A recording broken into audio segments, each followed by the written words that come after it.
एक बेटे के पैदा होने के ऊपर माँ जलवा पूजन करती है, पानी लेकर के आती है कि मेरे घर के अंदर एक बेटा पैदा हुआ है, शायद पूरी ज़िंदगी मुझे संभाल लेगा। लेकिन वही बेटा इतना कलयुगी बन चुका है कि माँ को मिर्गी के दौरे आते हैं तो दवाई देने की बजाय सारी की सारी दवाइयाँ एक साथ घोल करके पिला देता है, और उसकी माँ जो है नशे के अंदर करहाती हुई सारी रात घर के अंदर पड़ी रहती है। उसके बाद पूरा दिन निकल जाता है, लेकिन वो लड़का वहीं पर रहता है, लेकिन अपनी माँ को अस्पताल लेकर के नहीं जाता। ये है वो कलयुगी बेटा जिसने आज अपनी माँ का ये हाल कर दिया है। यही वो माँ है जो आज आप लोग देख सकते हैं सिविल अस्पताल के अंदर भर्ती है, जिसे जो है 2 दिन से बिल्कुल भी होश नहीं आ रहा है, और ना ही जो है ये किसी भी स्थिति के अंदर है, ना तो ये उठ पा रही है ना बैठ पा रही है। सांस लेने के अंदर इतनी ज़्यादा दिक्कतें हो रही हैं। और यही नहीं, सिर्फ बेटा ही नहीं बल्कि पति की अगर बात की जाए तो पति ने ही बेटे को जो है सारी की सारी फ़ोन के ऊपर बात करके इंस्ट्रक्शन दी कि अपनी माँ के साथ माँ को जो है वो इस तरीके की दवाइयाँ दे। खैर ऐसा जो है आरोप इनकी पत्नी और जो पत्नी जो उस लड़के के मामा है वो लगा रहे हैं। इनसे पूरी बात जानते हैं। इधर आ जाइए, मुझे ये बताइए कि आखिरकार इनके साथ क्या हुआ है। नमस्कार जी, मेरा नाम बीरबल सिंह है जी। मैं हिसार मिलगेट पे रहता हूँ जी। ऐसे है जी, हमारे पास शाम को फ़ोन आया जी। लड़का बोला मामा जी ऐसे है कि मेरी मम्मी ने ना जो दवाई लेके आया था वे सारी गोलियाँ खा ली है, मगर ऐसे तो दवाई खा ही नहीं सकता। जब जिसका ट्रीटमेंट जी साल के करीब हो गया चल रहा है, पहले कभी उसने ऐसा कदम नहीं उठाया जो अब वो ऐसा अचानक कदम उठाएगी जी। फिर भी मैं ये बोला मगर चलो कोई दिक्कत वाली बात नहीं है, तू जो काम कर, तू तेरे पापा को बता दे जी। वो बोला मैंने मेरे पापा को बता दिया। मेरे पापा बोले ऐसा काम कर, तू तेरे नाने मामके को बता दे, कल को ना अपने ऊपर कोई बात नहीं आएगी जी। उसके बाद जी मगा चलो ठीक है भाई। फिर अगले दिन पता कि हमने फ़ोन पे पूछा हाँ भाई कैसी हालत है। बोला मामा जी अब ठीक है, जहाँ से दवाई चल रही है मैंने डॉक्टर से पूछा है, डॉक्टर बोला इसको शिकंजी नींबू पानी पिलाओ बिल्कुल ठीक हो जाएगी जी। मगा चलो ठीक है। मगा पापा, बोला पापे को मैंने मना कर दिया, पापा क्या करता। मगा तेरी दादी, बोला दादी का भी कोई काम नहीं है, मैं अकेला हूँ। मगर ठीक है आराम हो जाएगा जी। फिर उसके बाद शाम को हमने पूछा, तो उसके बाद जी शाम से हमने पूछा भाई हाँ भाई अब कैसे तबीयत है। बोला मामा ठीक है, तबीयत में सुधार है। मगर तेरा पापा, तो हमने इसके पापे के पास फ़ोन मिलाया जी, दिनेश कुमार नाम है उसका। हाँ जी, फिर वहाँ पे फ़ोन मिलाया तो बोला भाई मेरे बस की कहानी नहीं है, ये जो भी करना है तमने करो, तारी छोरी है तामे जानो, तारा काम जानो। तो आपकी बहन ने खुद सारी दवाइयाँ ले ली या उसके बेटे ने जो है वो उनको सारी दवाइयाँ दी? ऐसे है मैडम जी, दवाई इसकी चल रही थी। किस चीज़ की दवाई चल रही थी? ये इसको न दौरे आते थे जी। ठीक है। कम से कम इसको ये लगा लो जी 15-16 साल हो गए दौरे आते थे, इसकी दवाई चल रही थी। लेकिन जैसे इसकी दवाई जो डॉक्टर ने कह रखा था भाई एक दिन भी गैप हो जाएगा तो इसको ना दोबारा से ट्रीटमेंट शुरू हो जाएगा जी। तो इसने लड़के को कहा भाई मेरी दवाई ख़त्म होगी, मेरे को दवाई ला के दो जी। पहले तो लड़के ने मना कर दिया, फिर इसने कहा भाई जब गैप ही नहीं करना है तो दवाई लेके दे, यहाँ हिसार से दवाई चल रही है जी। और ये रहने वाले कहाँ के हैं? ये हांसी रहती है जी। शादी हांसी हुई और आप लोग कहाँ के हो? हम भी हिसार हैं हाँ जी, मिलगेट से जी, रामनगर कॉलोनी। यानी कि मायका हिसार मिलगेट पे है और शादी हांसी हुई है। ठीक है। फिर हाँ जी, उसके बाद जी फिर वो लड़का गुस्से में गया, दवाई लेके आया और उसने क्या काम किया कि 10 दिन की दवाई सारी की सारी कूट के पानी में घोल के धक्के से पिला दी जी। ये अन्नाकानी करती रही, नाटा नटाई करती रही, इसका हाथ मरोड़ दिया जी, हाथ पे पूरा फ्रैक्चर हो रहा है जी इसका। इसको टकरा मारी, इसके जी यहाँ लगे हुए हैं। उसके बाद सिराना लेके सिराने से भी मुँह दाबता रहा जी।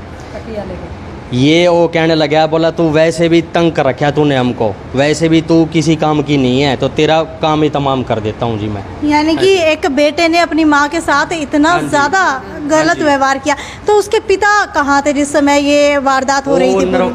मैडम जी बात ऐसे है कि जो इसका पिता, जो इसका घरवाला है जी, वो पहले हांसी में काम करता था। फिर वो अनाज मंडी वालों ने, उनका कोई प्लांट बन रहा है नरवाना साइड में, वहाँ पे भेज दिया जी। तो वो वहाँ से फ़ोन करता है रोज़ रात को, रोज़ रात के समय वो दारू पी के फ़ोन मिला देता था उसको, फ़ोन पे गंदी गंदी बातें कहता था। यानी फ़ोन पे वो मानसिक टॉर्चर करता है जी उसको।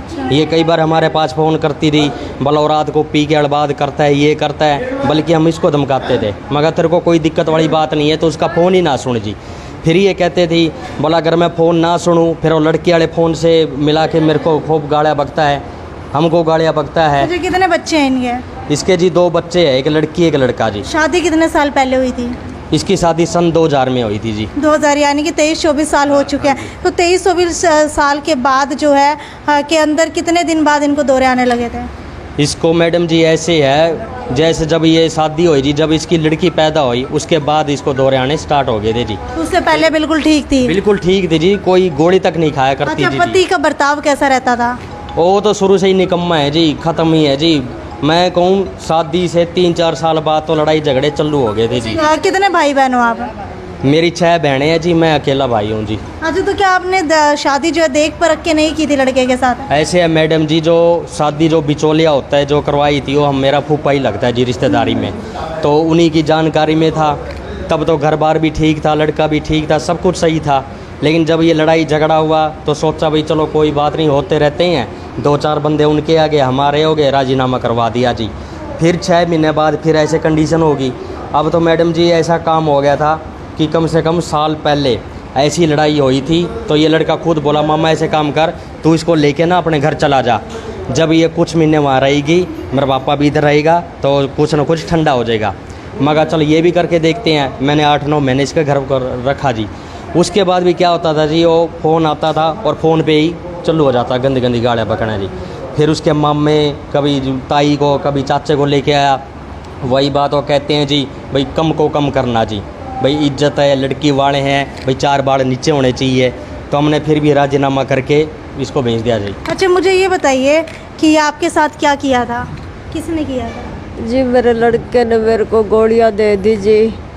10 दिन की तो दी, दौरे की गोलियां और कुछ जो घर में पड़ी थी वो मिला के सारी पिला दी जी। पानी में घोल कर गए? हाँ जी।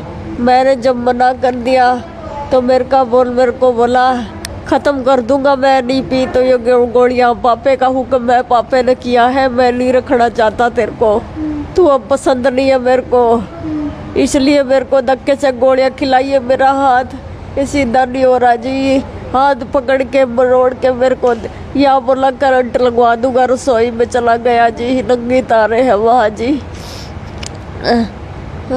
तो आपका लड़का पहले भी ऐसे ही टॉर्चर करता था? नहीं, पहले नहीं करता था जी। पहले ऐसे नहीं करता था जी। वो ऐसे मेरे साथ मेल मिलाप रखता भी नहीं था जी। इतनी ज्यादा अपनी दादी के साथ रखता था जी, अपने बाप के साथ। चाहे घर में लड़ाई भी हो ना, वो मेरे को अपने बाप को नहीं कहता था, जो मेरे को ही कहता था जी। इसलिए उसने, इसके बाप ने इतने इल्जाम भी लगाए। मैं बाहर काम करता हूँ और मेरा लड़का बाहर ये यहाँ रंडी का काम करती है, पता नहीं क्या काम करती है। आपके पति आपके साथ ठीक रहते हैं या उनका कहीं बाहर अफेयर चल रहा है? ये तो वही पता नहीं। कभी शक हुआ हो? नहीं जी, ये तो मेरे को पता नहीं, वो बाहर ही रहते हैं। मेरे को क्या वो घर में आके थोड़े बताएगा। कभी आपने फोन देखा हो या कभी सुना हो किसी से? नहीं जी, मैं अनपढ़ हूँ जी, मेरे को पता नहीं चलता इन फोनों के बारे में। अच्छा, तो आप घर में अकेली रहती हैं? हाँ जी, अकेली रहती हूँ मतलब जी। किसी का आना जाना हो आपके घर में? नहीं, किसी का नहीं आना जाना। तो आप कुछ काम करती हैं? नहीं, घर में ही अपना अपना काम करके टीवी देखती हूँ या सो जाती हूँ। अच्छा, ये कितने समय से आपको टॉर्चर किया जा रहा है? ये होया जी, अब लड़ाई हुई ना, जब ये गोलियां दे रहा था तब हाथ मरोड़ दिया और टांगे खाट पे गिरा के अपनी दादी के सामने ऐसे ऊंची कर दी, मुंह के साथ मिला दी, बोला हाथ तो तोड़ दिया तेरा, अब टांगे भी तोड़ूंगा। ये पुलिस कंप्लेंट की है आपने? ऐसे है मैडम जी, जो भी यहाँ पे फाइल बनवाई है तो डॉक्टर साहब ने पूछा भाई ऐसे ऐसे बताइए, हमने उनको ये बात है, तो बोला भाई कैसे इलाज करवाओगे या पुलिस केस करवाओगे? तो हमने कहा जी पुलिस केस करवा देंगे जी, वही फाइल बनवाई है जी। अब इसका जो भी टेस्ट होने थे, ब्लड टेस्ट हो गए, एक्सरा, CT स्कैन सब कुछ करवा दिया जी। वैसे तो कल हंसी से फ़ोन आया था हमारे पास, भाई कैसे भाई सुनीता भाई है जो बयान दे सकती है, तो कल ये मैडम जी हालात में नहीं थी ऐसे बयान देने के में। ये तो आज कुछ हालत ऐसी हुई है जब ये बोल रही है, बात कर रही है जी। कितने उम्र कितनी है इनकी? ये 43 साल के करीब है जी। बिल्कुल, आपको बता देते 43 साल के ये करीब है। 21-22 साल का इनका बेटा है, जिन्होंने एक ही जो है पूरा एक ही दिन की जो गोली है वो नहीं दी, बल्कि पूरे 10 दिन की गोलियां एक ही बार के अंदर इस महिला को दे दी, जिसकी वजह से आज इसकी हालत जो है काफ़ी ज़्यादा गंभीर है। खैर अभी तक जो है पुलिस के बयान दर्ज नहीं हुए हैं, क्योंकि कल जो है ये महिला हालत के अंदर नहीं थी। खैर पुलिस प्रशासन से भी अपील करना चाहेंगे, जो इनका ये पारिवारिक मामला है इसके अंदर जल्द से जल्द संज्ञान लेके जो भी इसके अंदर दोषी पाया जाता है उसके खिलाफ सख्त से सख्त कार्रवाई की जाए। वीडियो को ज़्यादा से ज़्यादा शेयर करते रहिए, और अगर दूसरा पक्ष यानी कि इनका बेटा या इनका पति हमारे सामने अपने बयान रखना चाहता है तो वो भी हमसे संपर्क कर सकता है। खैर आप लोगों को इस पूरे मामले के अंदर किसकी गलती लग रही है और आपको क्या लगता है कि इस पूरे मामले के अंदर कौन सही है कौन गलत है, वो अपनी राय नीचे कमेंट सेक्शन के अंदर लिख करके ज़रूर बताइए। नमस्कार।